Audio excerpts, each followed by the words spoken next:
Hey, what's going on, everybody? You're listening to Between the Hashmarks. I'm Sean McCabe here with the one and only James Koglick. James, how the hell are you? I am doing great, except I can't see you right now because we're not at our usual recording place. We're in the studio today. Yeah, I know it's an amazing upgrade from doing it in a bedroom with no soundproof walls. You can hear my roommates just like making noises left and right. It's ridiculous. Playing video games. Yeah. But hey, you know what? That's what happens when you're first starting off a podcast. You're going to go through those times.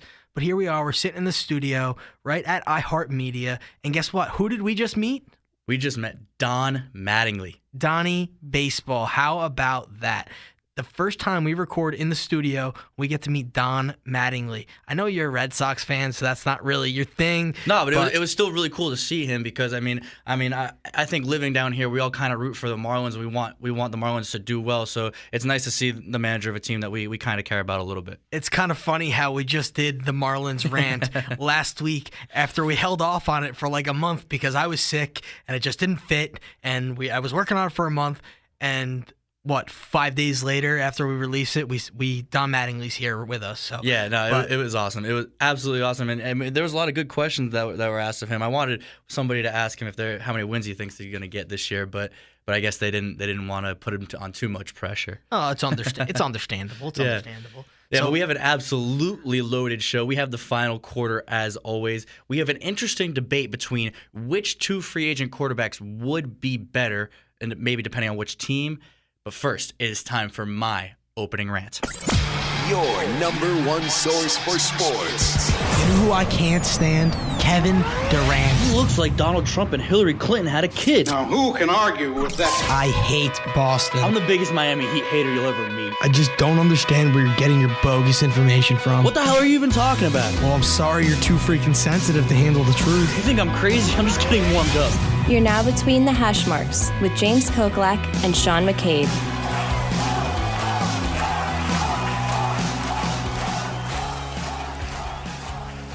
Have you ever seen a pendulum swing? It goes back and forth from one side to another. I'm sure you've seen one of those on your former boss's desks that they probably play with all day, nonstop, instead of actually working. But it's not just a literal term, as I'm sure you all know. A pendulum is used to refer to the tendency of a situation to oscillate, sorry, big words, between one extreme and another.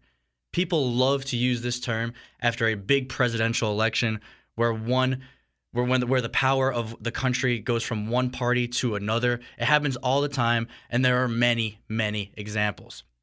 So the school of thought in the NFL over the past decade or so is that if you are a bad team, you have to draft a quarterback first to build a team, and that a position like running back is something that you generally wait on and not use a high-end first-round pick on. However, a couple of teams over the past couple years have gone against this, with Ezekiel Elliott being drafted 4th overall by the Dallas Cowboys 2 years ago, and they go on to have the best regular season record in the NFC. Or you can take the Jacksonville Jaguars last year, where they drafted Leonard Fournette 4th overall, and they end up going to their first AFC Championship game in over 20 years. In many people's eyes, this is the pendulum swinging back to the school of thought where you can draft a running back very early, and it is worth it to do so. Now, with this year's upcoming draft, there are many bad teams that desperately need a quarterback. But after this week's NFL scouting combine, Penn State star running back Saquon Barkley put on an incredible showing some of the highest levels of the 40 time, the bench press, his jumping ability. It's honestly, his numbers are off the charts. And they're saying the Cleveland Browns, who own the first overall pick this year, will and they absolutely should draft Saquon Barkley with the first overall pick, even though they have gone through what seems like 25 quarterbacks over the past 10 or 15 years. Okay. Enough is enough, folks. The pendulum is swung way too far.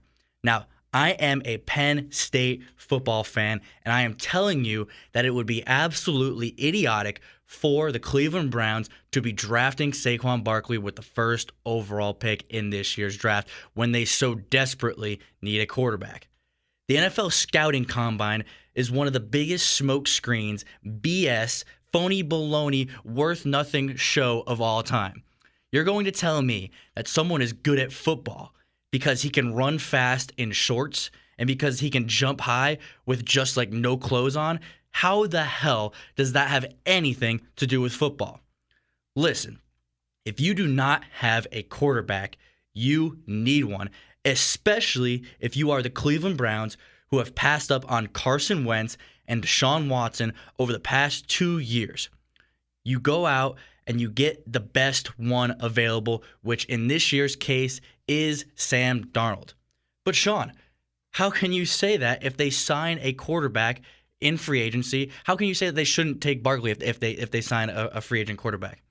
Don't believe the BS you are hearing out there where A.J. McCarron is Hugh Jackson's guy because Hugh Jackson used to sort of coach him when Hugh Jackson was back, the offensive coordinator with the Cincinnati Bengals. Even if the Browns were to sign A.J. McCarron, which I doubt they will do, they will still need to be drafting a quarterback with their first overall pick, because if they don't, they will continue to be the laughingstock of the NFL, and I promise you, they do not want to whiff on a can't-miss QB for the third year in a row. I know you want to shout your stats about, look, the Cowboys, and look at the Jaguars, look how great they were with their success taking a running back very early on. So I will shout back and say, yeah, look at them. Look at how amazing the Cowboys' offensive line is when they drafted Ezekiel Elliott. Browns still have no offensive line at all. They have like one good guy on the offensive line, who will be a Hall of Famer, but no matter. You need a whole unit for your offensive line. And look at the Jaguars. Look how they went 7-6 with Leonard Fournette, and they went 3-0 without him, and they averaged more yards per carry in those 3 games without him. Now, I understand if you're the Indianapolis Colts at number 3 and you have Andrew Luck, I have no problem with you taking Saquon Barkley then. Or if the Browns want to take him at number 4, if he's still there, go for it. But come on, don't be a complete nincompoop. Take the quarterback that you need at number 1. Do not just sit back and let these other teams decide what quarterback you're going to take at 4. It's absolutely ridiculous. Just take Sam Darnold first overall and solve that problem. James, what do you think? Well, I got to give it to you. You're right. You hit the nail right on the head. Saquon Barkley is a phenomenal talent. Let's be real here. He is that Adrian Peterson type talent. Am I correct about that? Yeah, no, I would say so. But the running back position is it's not needed as much. And it's not as valuable as other positions. The positions that I consider more valuable than a running back: cornerback, safety, middle linebacker, outside linebacker, aka pass rusher, quarterback. I completely agree. And you know what? Saquon Barkley had an amazing NFL Scouting Combine, which really means nothing. But what that NFL Scouting Combine told me is that there are a lot of good running backs, a lot of running backs that had similar, not better, but similar numbers to Saquon Barkley. And I think there's a guy in the 3rd, 4th, 5th round. Look at that kid from LSU, the kid from Auburn. Those look like good running backs. The kid from Miami looks like he can catch. He looks like an Alvin Kamara sort of. And you look at those kinds of running backs. Look at where Alvin Kamara was drafted. Look at where Kareem Hunt was drafted, and how much success they have had in the NFL in just their first year. And where were they drafted? They were not drafted in the first round. I know we want to talk about Leonard Fournette. I know we want to talk about Ezekiel Elliott, but let's be real here. Well, look. Well, first of all, did you see that video on Kamara with him he's holding a weight bench up while pulling a Jeep at the same time? Yeah, insane. Unreal. But going back to Fournette now. There's more of a chance that you're going to get injured playing running back than pretty much any position out there, absolutely. Except for a skill position. Yeah, absolutely. And just look at Fournette this year. He missed 3 games this season, and as you said, the Jaguars went 3-0 without him.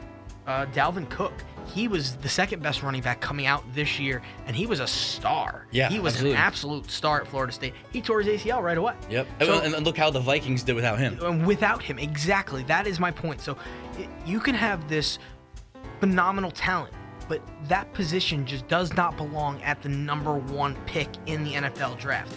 But the Browns cannot pass on a choice of a QB at 1.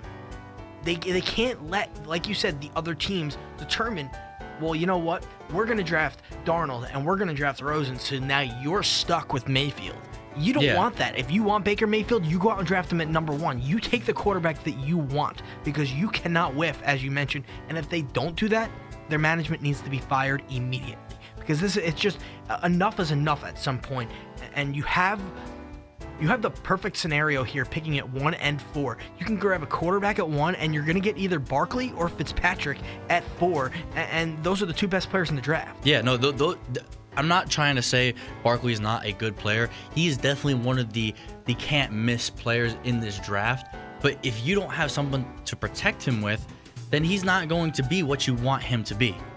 Just some numbers I do want to throw out there because he is a great talent, but I do think that these numbers are important. So okay. He played 13 games this year at Penn State. Yep. Only 5 of those he had 100 yards or more in rushing. 5 of those games he was also held under 65 yards rushing. He had 1 game over 100 receiving, although he did have a 94 receiving yards game, which is a close second. Yep. He's a great kick returner, but first overall for me is stretching it because 1,200 yards rushing in college for a player of his caliber is just not a great season to me. He has the big playability, but if last season is any indication, if he doesn't get that big play, he's majorly ineffective. Yeah, well, we saw in that Ohio State game, he had that big kick return for the touchdown and the first play of the game, and then he had a big 30-yard run. But other than that, he had nothing to do with that for the production of Penn State, and that because of that, Penn State could not beat Ohio State. So when they really needed him to run the ball, run the clock out, they were stuffed for -1 or maybe a +1 here or there. But yeah, no, that's what happens. I'm going to put you on the spot here. Okay. Picks 1 through 6. Where does Barkley fit the best? Man, I would say I think he would be best going to the Indianapolis Colts at number 3 because they already have the quarterback. They do need more offensive line help, but they did get some help with that last year. And I think that is something that they will be addressing during free agency. It really depends on who addresses their needs in free agency the best. And I don't mind Barkley going to the Browns at number 4. I don't think he's a good fit at number 2 to the Giants because the Giants are kind of in the same boat. They need a quarterback, but I could see the Giants taking him because I've read the Giants are going to take him if he's there. Because everybody's afraid is that of benching Eli Manning, and then the fans just come out and say, "How could you do this to our beloved Eli?" Even though he's been trash since they won it in 2011. So every year after that, he's pretty much been trash. So they need a quarterback, but I could definitely see them taking Barkley because he is that can't miss kind of player. They also need offensive line, so I was kind of hoping you weren't going to say the Colts because that's who I was going to say, strictly because they have Andrew Luck. Yeah. I think giving Andrew Luck a talent like Saquon Barkley will also take a little bit of pressure off the offensive line because the offensive line, no matter how bad it is, will be better than Penn State's offensive line. You're now in the pro. It's not a slight against Penn State. Yeah. It's just the fact that you're they're college NFL versus players. pros. Yeah, exactly. So, and I think that will help Andrew Luck a lot, and I think that will go, leaps and bounds for the Colts. So I do think he ends up at 3 if he makes it to 3. That is, and I think that would be the best fit for him personally. But guess what? We're talking about how the running back position does not belong going first overall. That usually that's for a quarterback. That's the most important position in football now. Or a transcendent defensive end like Myles Garrett last year. Agreed. But you know what? Next segment coming up right next, we're going to go and talk about 2 quarterbacks who are on the free agent market. And that doesn't happen very often. One of them could be a franchise player. The other one also has the chance to be a franchise player. Find out who both of them are next, right here on BTH. Do you have the overwhelming urge to advertise something where it'll only reach 100 people? Well, don't we have the perfect thing for you? Right here, we will sell you this 30-second spot for whatever commercial you want, as long as you let us put this music with it. This music will be by Audionautics and Jason Shaw. Isn't this music fantastic? We sure think so, and that's why we're going to make you listen to it for a few more seconds. Now, back to the greatest sports podcast ever to be conceived. And we're back right here on BTH. And, we just had a great first segment discussing Saquon Barkley. Does he belong first overall in the draft this year? I don't think so. Sean doesn't think so. We both met Donnie Baseball. If you are a Yankees fan, I know, Sean, you're a Red Sox fan, but it's still cool for you. Yeah, it was still cool. Taking a picture with Donnie Baseball, dream come true for a Yankees fan. What else could you ask for? And yes, we are in the studio for the first time ever, recording live right here from iHeartMedia Studios. And our next segment coming up right now, we are going to be talking about who is the better offseason acquisition for a free agent quarterback. Is it Kirk Cousins or A.J. McCarron? So, honestly, it depends on the team. If you take a team like the Cleveland Browns, the Arizona Cardinals, the New York Jets, or the New York Giants, I'm going to tell you Kirk Cousins because he's obviously more proven. He has way better numbers, 3 straight years of 4,000-plus yards. He's averaging about 26 touchdowns over those 3 years and about 12 interceptions. Not terrible, not great, but right in the middle. But if you want a team like the Vikings or the Broncos, I'd prefer to have somebody like A.J. McCarron. What about you? It depends, as you said. I wrote out a list of pros and cons for each quarterback. Okay. And the pros that I have for Kirk Cousins, he does have NFL experience. What does he have? 4,000 yard seasons? Yeah. So, that's pretty fantastic if you ask me. He's a proven regular season quarterback. He's got that pretty big arm, and he's somewhat mobile, which is important in nowadays football because it's not the Peyton Manning era anymore where you're dropping back and throwing from the pocket every throw. But the cons, he doesn't have much playoff experience. He is a system quarterback. He's going to be extremely expensive, as we mentioned, as the Vikings are ready to offer him a fully guaranteed deal. Has there ever been a fully guaranteed deal in the NFL before? Yeah, I don't think so. 3 years, I think the one that Jimmy million? Garoppolo got was like the most guaranteed. This is asinine. 3 years, $91 million, fully guaranteed for Kirk Cousins. It's extremely expensive, and he is inconsistent.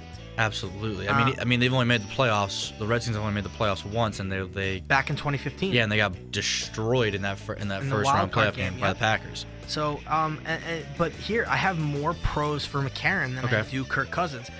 He can be molded. He is still young. He has big game experience, being a 3-time national champion at Alabama, with the last 2 him being the starting quarterback and winning back-to-back titles. He won in 2009. He was not the starting quarterback. He won in 2011 and in 2012, only the 7th quarterback to ever do it. College football, win back-to-back titles. And those, if you play under a Nick Saban or an Urban Meyer, you have that pro-style experience. And I think that those big games, they may not mean much now, but A.J. McCarron did not look bad in the one playoff game he played in. No, he looked poised. He looked like he'd been there before, and that's because of the big games he's played in college. And not every player in college gets that opportunity. And that was against Pittsburgh, right? Yes. Yeah. So a stout defense he was going up against, and he looked all right. If you look at his stats too, he hasn't thrown the ball all that much. He's got 133 pass attempts, and he's only got 6 touchdowns. But he only has 2 interceptions. 2 interceptions out of 133 pass attempts. That's pretty damn good. He's got 920 yards, 64.7% completion, 93.6 passer rating, and he's a much cheaper option.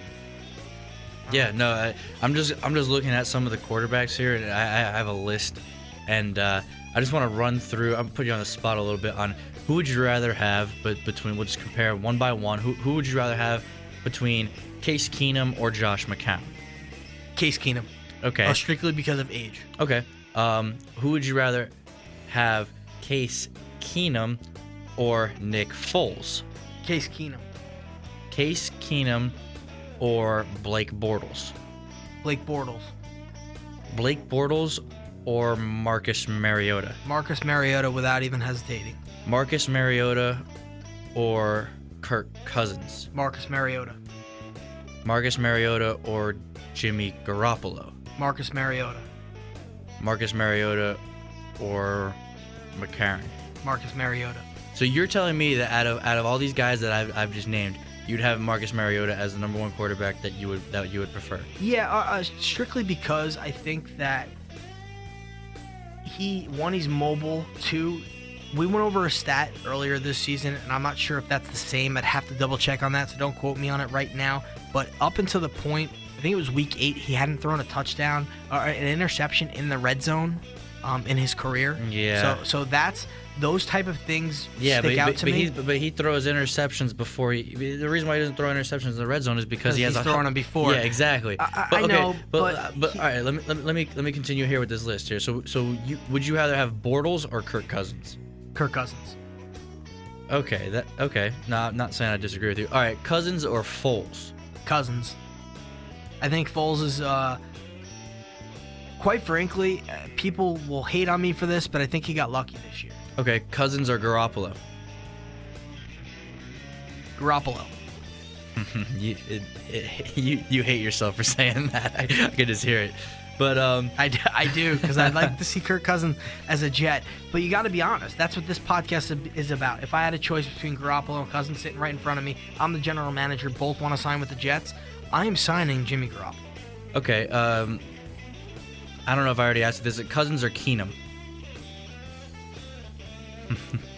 That's a tough one. I'm going to go with Cousins. I think that Keenum had excelled this year.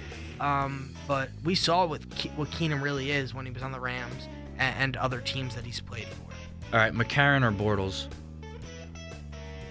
I don't know if I can answer that one. That one might be the toughest one of all. You know what? I'm gonna go with McCarron. Okay, I just want to read you off a list of how they performed over the past year. Case Keenum had the best passer rating out of all of those quarterbacks that I named.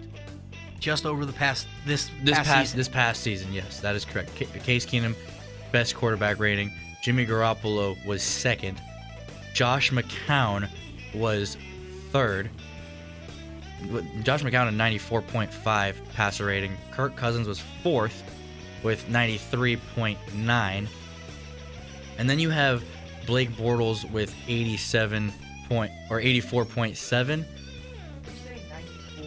For Josh McCown? Yes. Am I feeling okay? Josh McCown had a better passer rating than Kirk Cousins, Blake Bortles, and Marcus Mariota. Marcus Mariota, out of all of them, was by far the worst with 79.3. Even worse than Nick Foles in the regular season, and Nick Foles limited. And Nick Foles was not good in the regular season. He wasn't good until the NFC Championship game and the Super Bowl. So he was the worst out of, and McCarron, he's not on this list because he didn't play at all, or not enough for a quarterback rating. Yeah, exactly. So how it's listed based on last year's performance is Keenum the best, then Garoppolo, then McCown, then Cousins, then Bortles, then Mariota, then Foles, then Mariota, and McCarron not listed. So I think this is interesting. You have Mariota as your top quarterback on this list. Well, He was the worst based on passer rating. Well, we also have to take into consideration two things. One, Mariota has a different style than most of those quarterbacks. He's more of a mobile quarterback.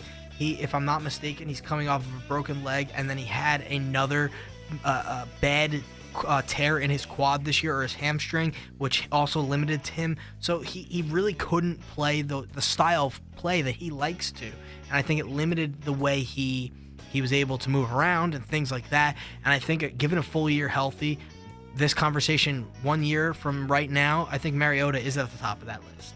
I mean, I understand what you're saying, but Mariota seems like the same narrative every year. Can the dude stay healthy? And it's like, yeah, he's a great talent, but if we go back to, what was it, 4 or 5 years ago when he went number 2 and Jameis Winston went number 1, it looks like Jameis Winston, he's got the better arm.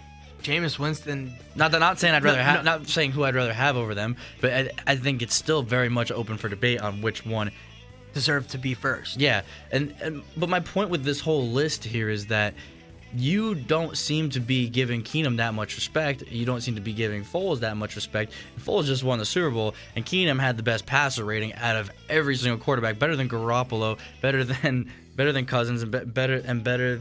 I mean, we don't really have McCarron listed, but the point is, look how well a team like the Vikings did with a quarterback like Case Keenum, and how well Keenum played with a team like the Vikings. I think Cousins being on a team like the Vikings would make too many mistakes for a team like that and certain other teams, but I think he would be a good building block for a team that needed one, not for a team that is only a quarterback away from being a Super Bowl contender. McCarron, I would say, makes a team like the Vikings or the Broncos Super Bowl contenders, and I think Cousins actually hinders them. Well, let me ask you.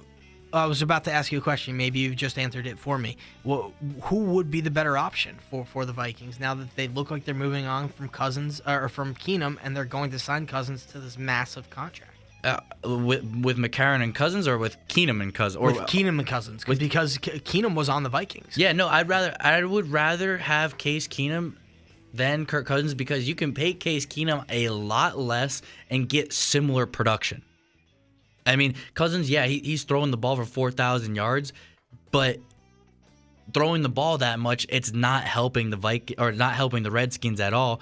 When Case Keenum throws the ball, it's precise, and it's what the Vikings need him to do, and that it's just a better fit for the team. I think Cousins, he'll still want to be making those grand throws, and he can make them. Not saying he can't, but I think he makes them a lot less than what you would like from your actual quarterback. And you don't want to be paying your quarterback so much money when you're going to get similar production. Look, McCown had a better year than Kirk Cousins. I mean, it's right there in passer rating numbers. He simply had a better season. Now, the last thing I want to mention to you before we go to break here is what changed in Keenum's game that he was able to take this giant step, because 2 years ago at this point, it's so weird to say last year is already done. You know what I mean? Like, Super Bowl's done. I still think of it as this season. Yeah. But 2 years ago now, I guess, with the Rams, Jeff Fisher's last year as head coach, what changed in Keenum's game between then and now? Because he looked, I mean, there's a reason why they stopped playing Keenum and they went to Goff, who also looked terrible. Offensive coordinator, offensive mind. You didn't really have a good offensive mind with the Los Angeles Rams. I mean, look, Jeff Fisher, he's a defensive mind. He's old school, but he knows nothing about the offensive side of the football. You take a guy like Pat Shurmur, who is now the head coach of the Arizona Cardinals, I believe, and he can take somebody like Case Keenum and flip him into one of the better quarterbacks in the NFL. That's what I think it is, and that's why I think when you see somebody like Jared Goff, look how terrible Jared Goff was with Fisher, and look how brilliant he was this year. Jared Goff actually had the 5th highest passer rating this year. Yeah, it was pretty remarkable to see the turnaround with I guess the entire organization, but specifically with the quarterback position in Jared Goff. He looked like a first overall talent this year. But I want to answer my own question. Okay. Who is the better option between Kirk Cousins and A.J. McCarron? Right now, I have to say Kirk Cousins, because he's a more proven option. He would be a solid signing for a lot of teams as long as it's within that system. But McCarron, if he can work magic like he did at Alabama under Nick Saban, he is going to be the steal of free agency this year for some team, and some team is going to be very, very happy. Yeah, and if you look at Cousins, he's actually trending downward every year over the past 3 years. And I agree with what you said. McCarron has great upside. It's definitely an interesting debate. One is proven, one has the tremendous upside. But coming up next, we have a lot more football on the final quarter. You're listening to BTH. Do you have the overwhelming urge to advertise something where it'll only reach 100 people? Well, don't we have the perfect thing for you? Right here, we will sell you this 30-second spot for whatever commercial you want, as long as you let us put this music with it. This music will be by Audionautics and Jason Shaw. Isn't this music fantastic? We sure think so, and that's why we're going to make you listen to it for a few more seconds. Now, back to the greatest sports podcast ever to be conceived.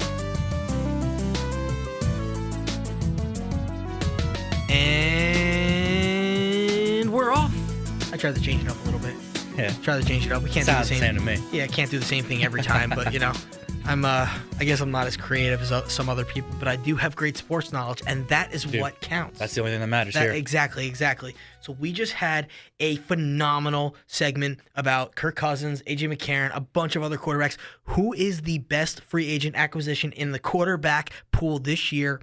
You know what? Send us an email at bthashmarks@gmail.com and give us your thoughts. Let us know what you want. And remember, follow us on iTunes at Between the Hashmarks, Facebook at Between the Hashmarks, YouTube at Between the Hashmarks. Like our page, subscribe, do all that stuff. Listen, download our podcast. We want you guys to listen. We want your feedback. We want to give you the best show that we can possibly give you. And that's why we're giving you the best segment of the day, the final quarter. So, I am going to tell Sean to start the clock. Get your engines ready. I'm ready. 3, 2, 1, and we're off. We're off. Question number 1 in the final quarter. Does the Rockets' win streak catapult them into being the best team in the NBA? Absolutely not. This is absolutely hysterical. I see this on all the sports talk shows. Every radio show is talking about, oh, the Rockets are so good. They've won 15, they won 16. It doesn't really matter. They're a great regular season team. The Celtics, they're a great regular season team. The Raptors, they're a great regular season team. It's the Warriors, man. The Warriors are the best team in the NBA. They have Kevin Durant. They have 2 of the top 3 players in the NBA, Kevin Durant and Steph Curry. 4 all-stars starting. Klay Thompson, Draymond Green. They have a great bench. Andre Iguodala, Sean Livingston, David West. It's not fair. It's honestly, they even got Swaggy P out there just dropping threes. No, the Rockets are not the best team. They are a team that could knock off the Warriors, but they have a guy named Mike D'Antoni coaching the team who doesn't know anything about defense at all. So when they go into the second round of the playoffs and have to face a team like the Spurs or the Timberwolves who know how to play defense, they're going to lose in 6 games. Well, I couldn't agree more with you. You know who they remind me of? Different sport. They remind me of the Washington Capitals. They've won the President's Trophy a bunch. Yeah, exactly. They're always great in the regular season. My buddy Clint, who's actually, he works here with us at iHeartMedia, and he's a huge Capitals fan. If he hears this, he is going to hate me, but they remind me of the Capitals. Yeah, no. Best team in the regular season and can't get it done in in the playoffs. They lose in the second round of the playoffs every year. That's the farthest they've made it. Most of the time they'll lose in the first round. Yeah, exactly. Yep. And they have the greatest goal scorer in the league right now in Alex Ovechkin. You may have the greatest not the greatest player in the league because that's LeBron James, but one of them in James Harden and Chris Paul. Yeah. And it's the Warriors. They've won 2 out of the last 3 titles. Yeah, exactly. They're the reigning champions. They are the number 1 team in the NBA as far as I'm concerned. All right, question number 2. We had the Pittsburgh Steelers franchise tag Le'Veon Bell again. What is the best move for Le'Veon Bell to make for his career after being tagged for the 2nd straight year? I think he needs to sign the tag, but he needs to work with the Steelers. He needs to tell the Steelers, look, I'm going to sign this tag out of the courtesy so we don't have to go through all the crap that we went through last offseason, so I get off to a slow start. I think he'll be there day 1 at training camp, but I think he's going to be honest with the Steelers. This is what he needs to do. He needs to let them know, look, hey, I'm helping you guys out. I played under this tag 2 years now, or this is going to be my 2nd year. If I get hurt, I want my money. You guys need to sign me long term, or next year I will call it a career. You need to be real with them, but you want to give them the benefit of the doubt first. And if they're still not going to bite and they're still not going to give you the money that you deserve, that's when maybe you can you pull out that kind of card. We just had a whole segment about how you can get an Alvin Kamara, a Kareem Hunt, and you don't need to have this star running back in the first round. You could, like, running backs are a dime a dozen. Like, it's I don't want to say it like that, but it's true. Like, you can find running back talent everywhere, and I know they have a good backup. Le'Veon Bell, yes, I would say he is either the first or the second best running back in the NFL right now, but he needs to sign this deal because the Steelers can just go out and find another running back. And the Steelers are one of these organizations that I feel like they don't really care about who you are. They'll just bring in the next guy because they've been great for the past 40 years. Well, another thing, too, is that Le'Veon Bell's asking for a lot of money. Yeah, he actually told a Jets fan that $60 million was not enough to go play for New York, and he grew up a Jets fan, if I'm not mistaken. So, Yeah, no, he's asking for too much money. He's being ridiculous about it, and like you said earlier, it's easy for a running back to get injured. It's the most likely position to get hurt as the skill position players. I do think he deserves maybe 10, 11 million a year, and even if he were to get hurt, I think his prior performances, which you really shouldn't get paid for this in a future contract, but I think his prior performances and his prior workload really is deserving of that type of money. Agreed. Question number 3. Richard Sherman is reportedly done in Seattle. Where do you see Sherman being a good fit?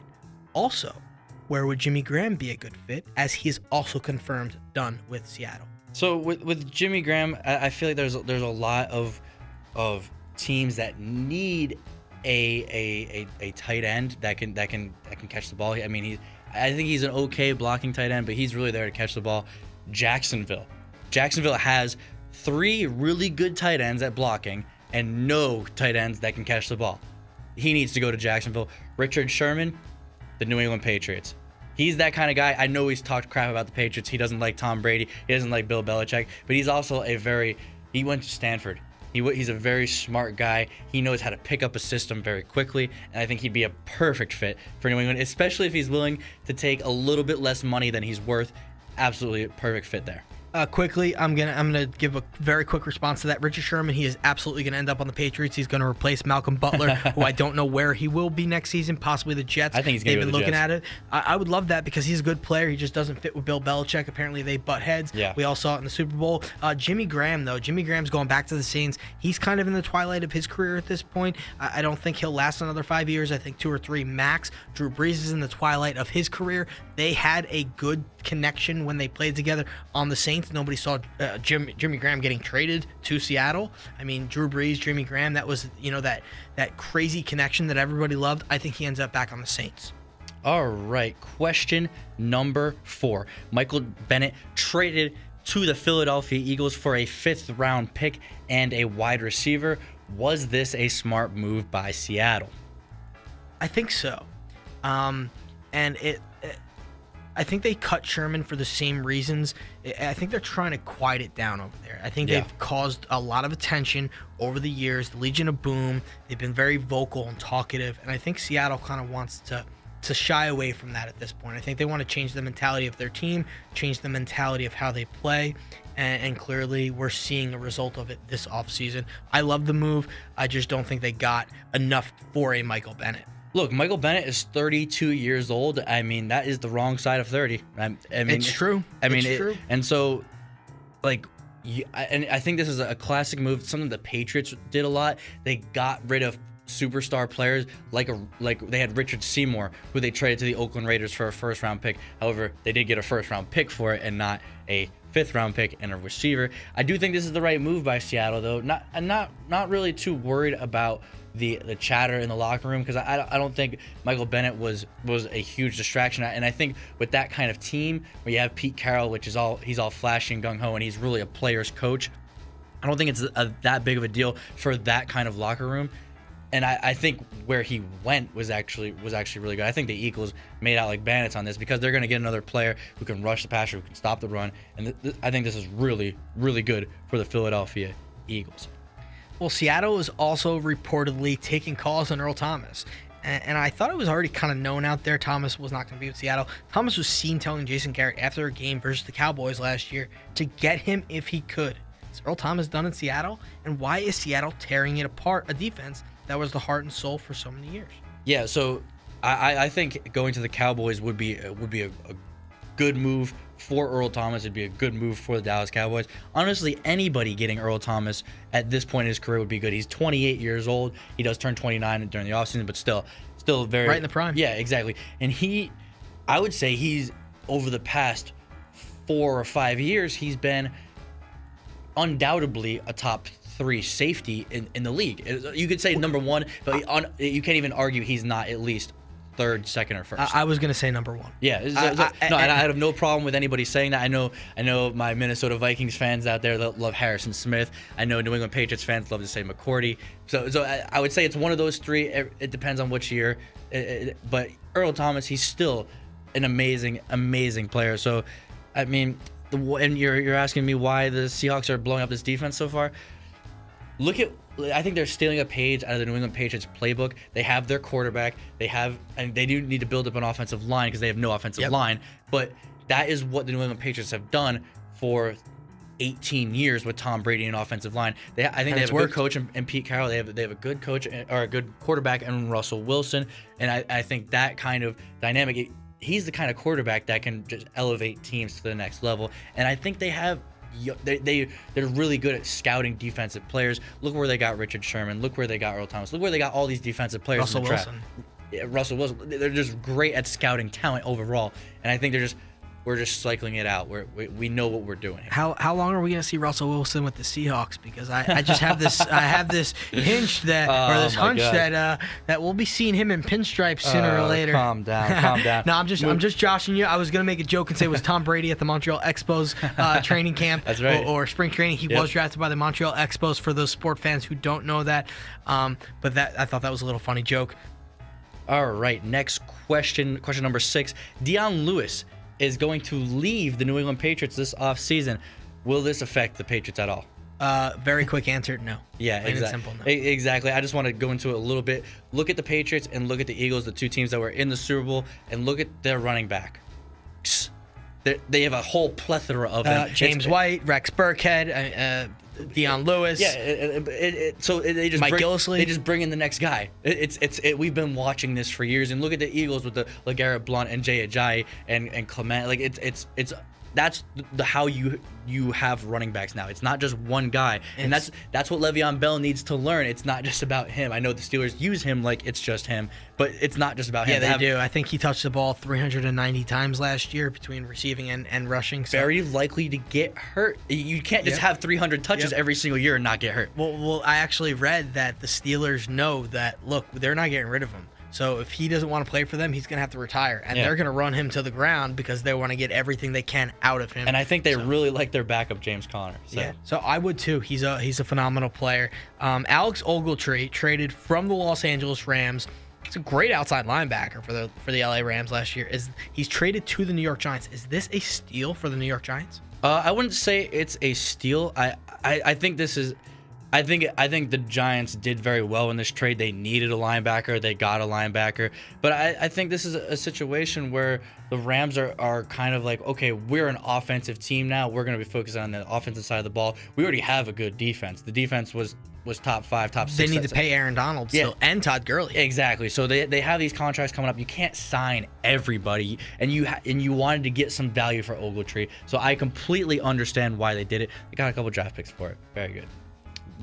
You? Any? That's it. That's it. That's all I got. All right. Question number 8. Peyton Manning has reportedly been approached about broadcasting Thursday night games for Fox and Monday night games for ESPN for a whopping $10 million a year. How would Peyton Manning fare in the booth if he decides to go with this route? And which would be a better option for Peyton Manning? I'm going to ESPN for me by far, because Fox, it's going to be kind of new to Thursday Night Football, and Fox's big guys are Troy Aikman and Joe Buck. They're known as the Fox guys. So when you think of Fox football, you think of those two guys. Yeah. When you think of ESPN football, you think of the John Gruden, Mike Tirico combination. Yeah. Don't get me wrong, because I still do. No, during the prep, I made the mistake of Mike Tirico. Yeah, even though Sean McDonough is the guy there now. But he is. I can't stand him, by the way. But I think that Peyton Manning can change that view. And I think that Monday Night Football is more known than Thursday Night Football. It's known as Sunday Night Football, Monday Night Football, and I think Peyton Manning would be best suited on ESPN, where he can also do other shows. He can do NFL Live, he can do NFL Insiders, he can do all kinds of shows on the network as well as broadcasting. I think he'd be great. The way they described it, he is a Tony Romo with a ring. That's actually pretty good. But I think Fox is way better for him. You and I, we're always bashing ESPN off the air. We're just saying about, they don't have good content. They're getting rid of all their good analysts. They're getting rid of all their good commentators, all their good play-by-play guys. Fox is where they're getting everything now, especially Fox Sports. It's been absolutely insane. And what's a better way of opening up your new Thursday night football games than adding the second best quarterback of all time? It sounds good. I just want to see Fox go to work first before I could say Peyton Manning Fair would enough. be good there. There's all kinds of crazy reports about the tension between Kawhi and the Spurs, but now he vows to finish his career with the Spurs. Why the sudden turnaround? What I happened don't really think this is a sudden turnaround. I think that people are just like, oh, I heard this through the grapevine, so I'm gonna write a big story about it and break news, and I want my name out there so I can get Sounds a like the job media. somewhere. Yeah, exactly. So Sounds like the media. I don't think this is a big, huge turnaround. I think there was a little tension, like Kawhi not trusting his doctors, because there's a lot. If you go to our page, I actually posted a really good story about. Yes, you did. A while. Great read. Yeah, it was a great read. If you just look at everything that happened, the whole timeline and how Tony Parker came back quicker with the same injury, I could understand why Kawhi would be upset.